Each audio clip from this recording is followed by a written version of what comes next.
ഒരു അഡിക്ഷൻ.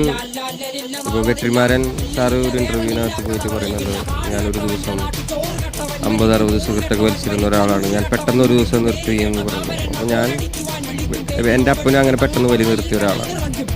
എനിക്ക് അത്രയും മാനസികാരോഗ്യത്തിലേക്ക് ഞാൻ എത്തിയിട്ടില്ലെന്ന് ഞാൻ വിചാരിക്കുന്നത്. അഡിക്ഷൻ നിർത്തുക എന്ന് പറയുന്നത് ഒരു മനുഷ്യന് വളരെ ബുദ്ധിമുട്ടുള്ള ഒരു കാര്യമായിട്ടാണ് പലരും പറഞ്ഞു കേട്ടിരിക്കുന്നത്. പക്ഷെ ഞാൻ ശ്രമിക്കുന്നുണ്ട്.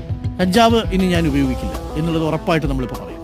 ബാക്കിയുള്ള കാര്യങ്ങൾ ഞാൻ പരമാവധി ശ്രമിക്കും. അഡിക്ഷൻ എന്നുള്ളത് അല്ലേ, അങ്ങനെയാണ് ഞാൻ വിചാരിക്കുന്നത്. തീർച്ചയായിട്ടും. കാര്യം അത് നമ്മുടെ ഇത് കണ്ടുകൊണ്ടിരിക്കുന്നപ്പം നിരവധി പ്രേക്ഷകരുണ്ട്, കുട്ടികളുണ്ട് ഇത് കണ്ടുകൊണ്ടിരിക്കുന്നത്, അനിയന്മാരുണ്ട്. എപ്പോഴും അനിയന്മാരോട് പറയാനുള്ള എന്താണെന്ന് അറിയോ, ഞാനിങ്ങനെ ഈ ലൈവ് ഷോസിനൊക്കെ പോകുമ്പോഴേ ഒരു ദിവസം ഞാൻ ആലപ്പുഴയിൽ മാരാരി ബീച്ചിൽ ഒരു ഷോ, അപ്പോൾ ഒരു അപ്പനും മോനും കൂടിയിട്ട് എന്നെ കാണാൻ വന്നിരിക്കുക. ഈ മോന് അവനുണ്ടാവും ഒരു 15 വയസ്സൊക്കെ ഉണ്ടാവും. അവൻ്റെ അപ്പൻ ഉണ്ട് ഒരു 10-35-40 വയസ്സിനടുത്തുള്ള ഒരാൾ.